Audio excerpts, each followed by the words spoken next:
เอาบิดปลาพันเห็นป่ะโอ้ปลาพันปลาพัน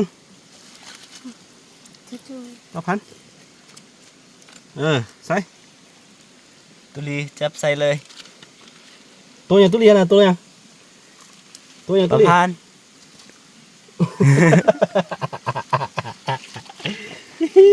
มาโอ้เดี๋ยว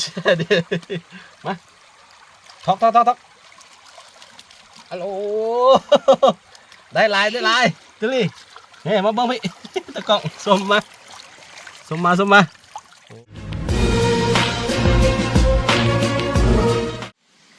สบายดีแล้วก็สบายดีทุกคนยินดีต้อนรับเข้าสู่ช่องอาคาน้อยเนาะมื้อนี้เฮาอยู่ป่าเฮาสิมาจับปลากันพอดีช่วงนี้เป็นช่วงที่ฤดูเรียกว่าปลายฝนต้นหนาวแล้วก็น้ำอากาศเริ่มร้อนแล้วน้ำเริ่มแห้งนะก็เรียกว่าเฮาสิเอาน้ำเข้าหนองป่าของเฮาแบบหลายๆเนาะเปลี่ยนไทยน้ำตลอดแล้วพอดีมื้อนี้เป็นช่วงที่ถึกวันเสาร์วันอาทิตย์วันพักของเฮียนเนาะของน้องๆของหลานๆเนาะก็เรียกว่า นานๆก็มาสวนเนาะเอาวันบักสวนมาส่งอยู่สวนเนาะเรียกว่ามาเนี่ย15ก็มาจับปลาเป็นกิจกรรมวันพักของเขาเนาะมาเลยเราจะมาจับปลากันมาฮะเดี๋ยวลุ้นน้ำกันเด้อแต่พี่เต๋อเอาไว้ขมันอาหารเลยขมันยาดีนู้นเลยน้องเลยเดี๋ยวลุ้นน้ำกันทุกคนมาสิได้ปลาบ่มาสิได้เดินมาสิเนาะส่วนใหญ่จะเป็นปลาพันธุ์แล้วก็จะเป็นกุ้งจะเป็นปูหลายกว่าอาจจะบ่มีสิเนาะเด้ออันนี้เดี๋ยวนี่ค่ะจะมามัวตะแหลงใส่อยู่เลยถามอ่ะมัวตะใส่อยู่จะเล่นนะครับเอาไปดูแบบใครกล้าลงขึ้น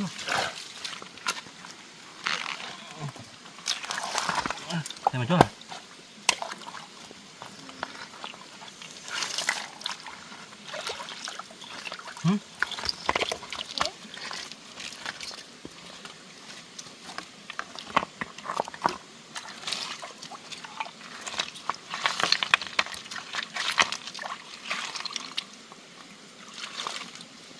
โอ้บ่มีมาเง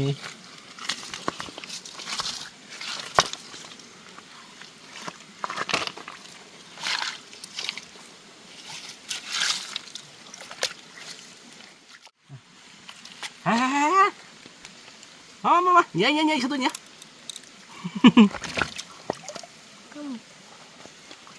เฮ้ยคือไปยังดูโอ้เอาไปยัง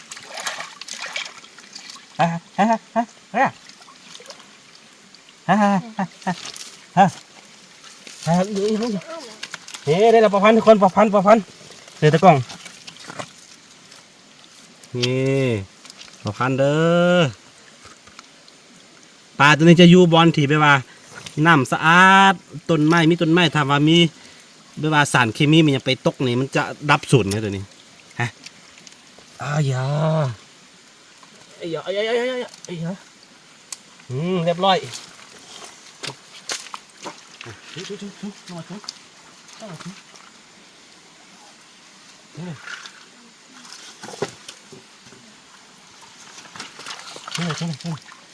ได้เหรอ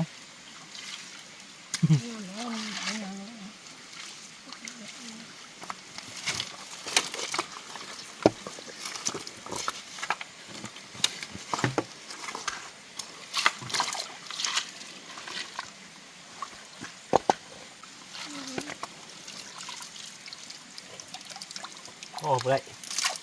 สิมาให้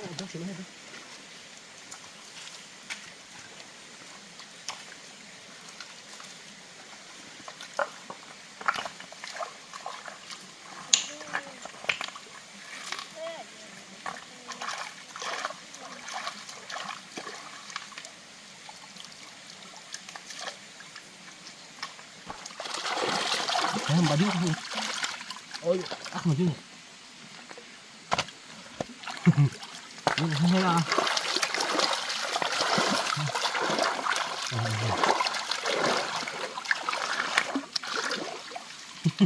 hay ăn thứ tôi bị chưa thôi nó là này không chứ nó là gì vậy thà tôi bị chưa thà tôi nhiều mất thà thà ồ ập không ai cho tướng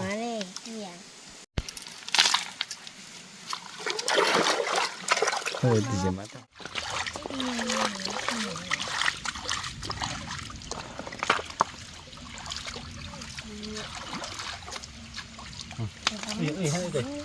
hay từ đi không phải mua bao nhiêu đâu thì đâu chứ chúng mình nghe lắm mình thấy vậy đâu mua đâu sao thằng đấy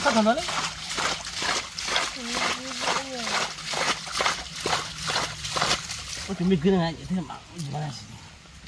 masih yang ngasih nama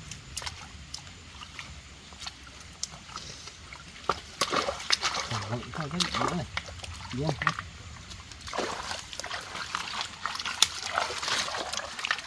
không biết này nữa rồi nhớ nó đâu có sẵn như thế đó mà chú này thì cái gì đấy thưa mà hết đùa đấy thưa mà phần là đó thưa mà là đùa đấy hả nhớ thôi thế cái này nhớ hả không bị chứ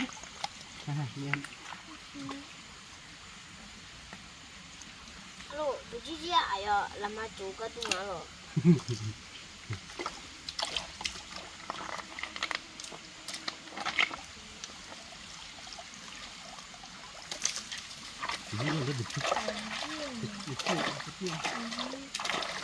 có phải không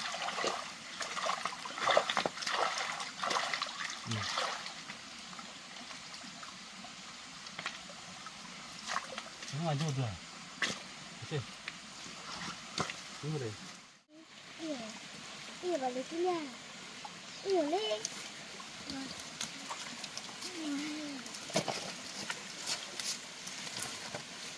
đưa nó vào đây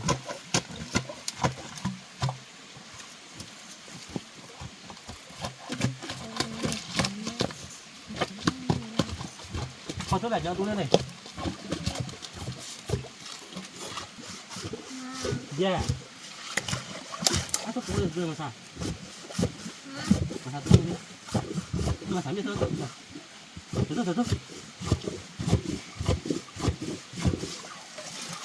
đưa là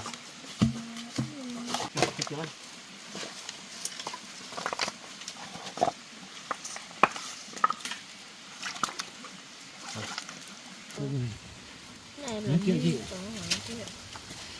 biết cái gì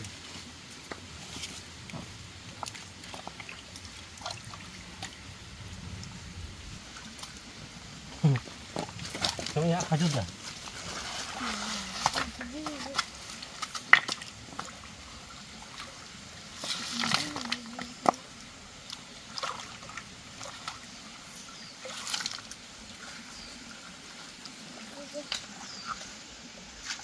thứ nào đây đi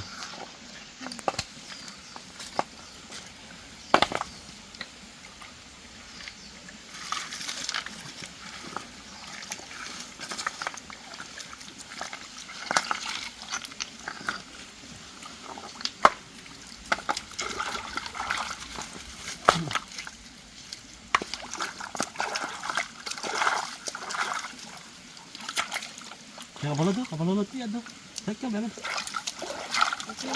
Itu deh. Wah, thật là mình có nào thôi chứ? Đây. Ông đang gặp ông này gì? Rồi lắm.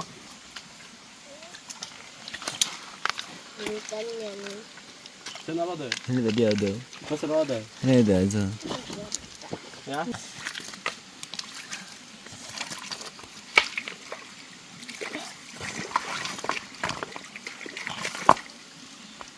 Hadi bak.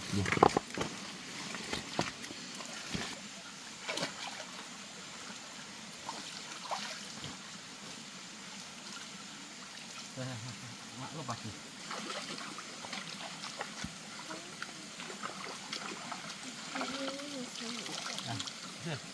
Kia aja. Cuma satu.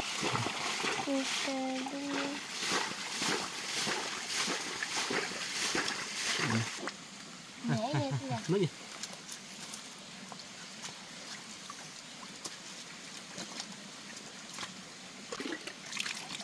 ปลาซิว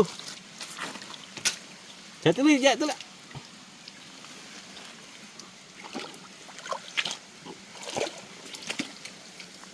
โลบางทีเนี่ย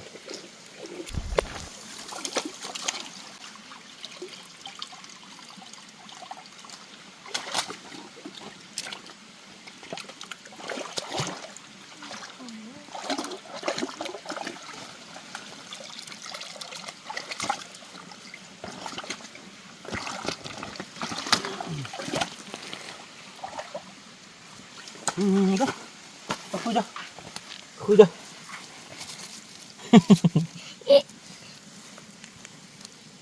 thấy nhớ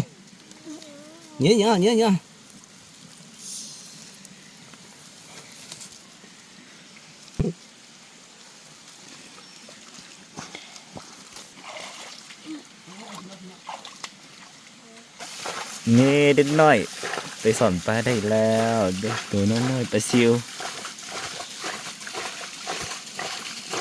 จับใส่เลยนี่ตุลีเป็นผู้ถือ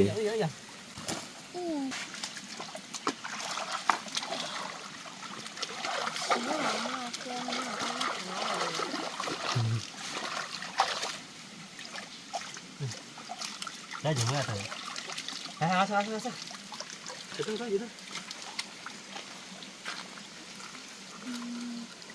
ไม่มีเด้อยังไงตัวใบแล้วมีห้อยนะตัวใบนี้ ปลา นี่ตัวนี้เป็นปลาซิวน้อยเนาะตัวนี้เป็นผู้ถือปลาจับปลาใส่ตัวนี้เป็นผู้จับปลาใส่เนาะแล้วก็ซะที่เตยเป็นผู้หาปลา เด้คือตัวนี้อ้าวตัวนี้เฮ้ยยังไงตัวถ้ามีหอมเนาะใช่ทำแบบนี้แล้วเนี่ยเราปลาพันเห็นป่ะโอ้ปลาพัน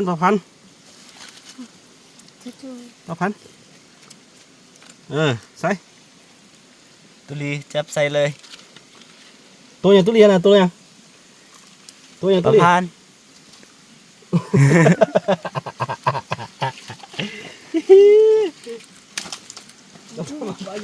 ชุดแดงไหมซื้อมาแล้วรับเลย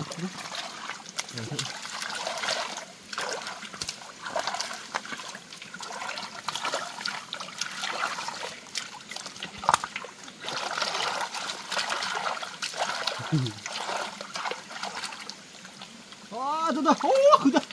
โอ้ถ้าน้องว่ามันคนนี้ยิงตัวจิกตัวไปจุดตัว ตัวกุ้งเนาะอันนี้นะ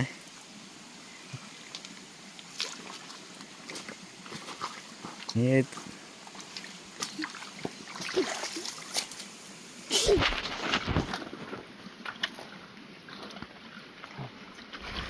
네, 너 같은 거 타가리 기천이 뭐. 아니면 너 뭐라며? 파고 좀 보땡아 이 아구 좀 보나 말랑 아예 아구 건 마보나 맞아.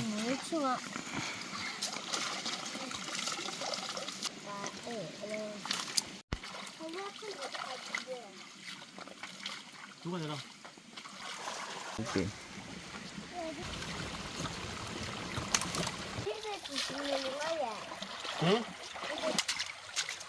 โอเคแต่เขาตอนนี้การไปหาปลาเป็นกิจกรรมของพาเด็กน้อยไปเอาปลาเนาะ ตุ้ลี่ได้ไรบ่ฮะท้องตุ้ลี่โอ้ตุ้ลี่มันซักลายแต่มาบึ้งไปนี่ซักอย่างตุ้ลี่นี่ มาโอ้เดี๋ยวมาทอกฮัลโหล ได้ลายตุ้ลี่นี่มาเบิ้งพี่ ตะกล้องส่งมาโอ้พอได้กินได้ตุลีได้กินนี่ฮัลโหล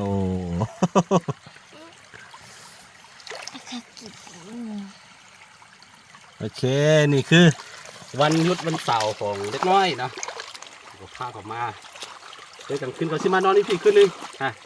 ชุบ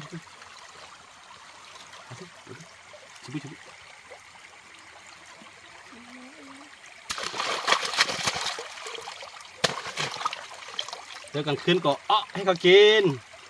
เนี่ยทุกคนเลย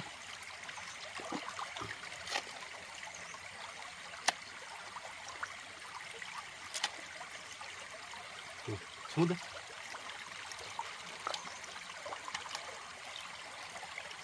โอ้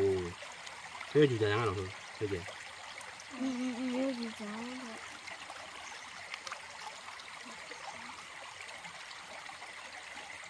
โอเคทุกคนอันนี้จะเป็นคลิปบ้านๆเนาะถ้าผู้ใดมักคลิปแบบนี้ก็อย่าลืมเนาะกดไลค์กดติดตามซองอาคาน้อยไว้เวลาไปลงคลิปจะได้เห็นเอาสบายดีทุกคนสบายดีซะด้วยสวัสดีสวัสดี ใช่ยิงอ่ะเดี๋ยวมา